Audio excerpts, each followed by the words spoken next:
angaka ebe exposed kakhulu emacaleni ngoba ngiyakusaba nalokuboshwa futhi ngiyakusaba nokuza amacala. Hayi okay. Ngiboshwa nje ngiphuma enkantolo mhlawumbe ngihlale wezivile mhlawumbe lo ngishawa ngama reminder thile liphela icala. Ngishawa ngama reminder thile kodwa ngi-expose lapho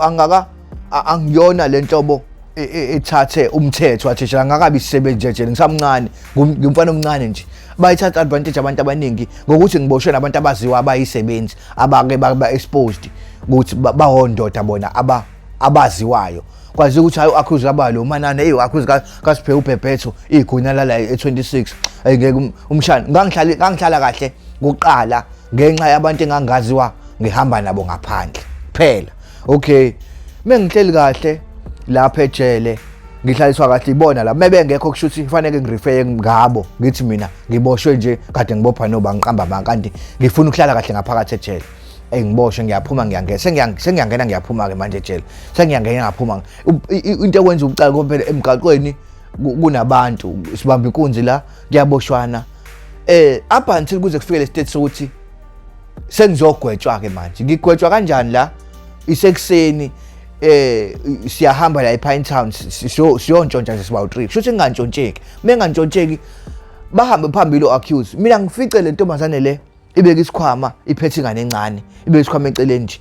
ngokuthi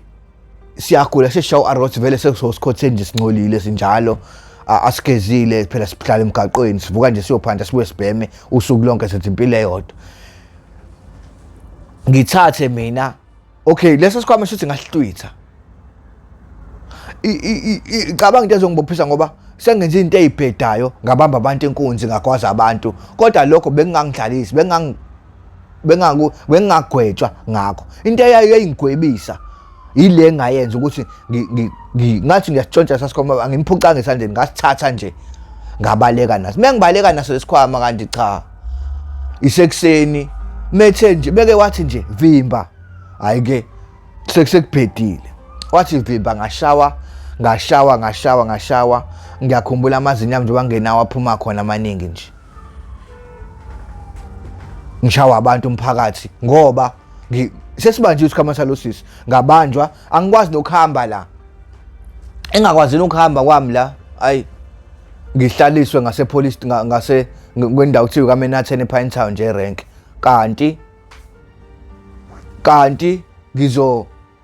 ngizofika iveni ngizodlula iveni ithi hayibo wenzeni loyo bathi hawu bebamba inkunzi lo kanti sengiqedile ukushawa sengibona sengiyaphola manje hayi okay if wenzeni kubanjwe inkunzi shothi lamaphoyisa lawa ayingenayo into ezoyenza ekseni athi siyamcharge ngichargewa yini manje state usisa akasekho nesikhwama sakhe usisi usakhona akakagibeli kuthiwa ubambe ba inkunzi bamkhomba kuthiwa sisivula icala atshelwa amaphoyisa ngivula icala kanjalo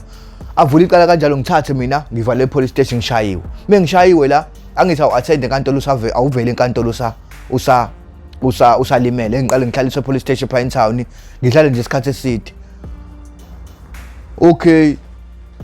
previously ngisaboshelwe nginamaqala engiwathendayo nje okutshontsha chocolate ezitolo 2 and shop Blacksting ngitshontsha amajini ezitolo ngokuba ngifuna ukubhema phela engiwathendayo engakaze ngigwetshwe kuona mekuvela enkantolo liyavela phela muye enkantolo liyavela lonke icala okay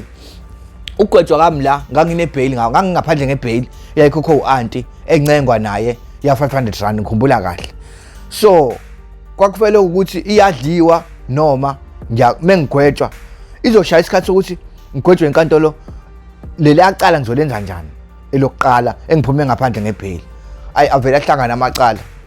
ngokuthi inkantolo phela isithole ukuthi ngala ngihambele incala la lento le ayikho into abazonza yabo kuvele ngigwetshwe ngikhumbula ukuthi ngagwetshwa u7 years lapho iWestville ngagwetshwa iDurban Court ngigwetshwa ngagwetshwa iPine Town Court ngiqamba manga ngagwetshwa iPine Town Court u7 years ngoba ngangiboshelwe ePine Town ngihlala epolice station yakhona okay ngokubuka ngokugwetshwa ke manje inombolo ngakayishayi mina ngokuthi ngihlala kahle ngereflect yabantu engangihamba nabo ngaphandle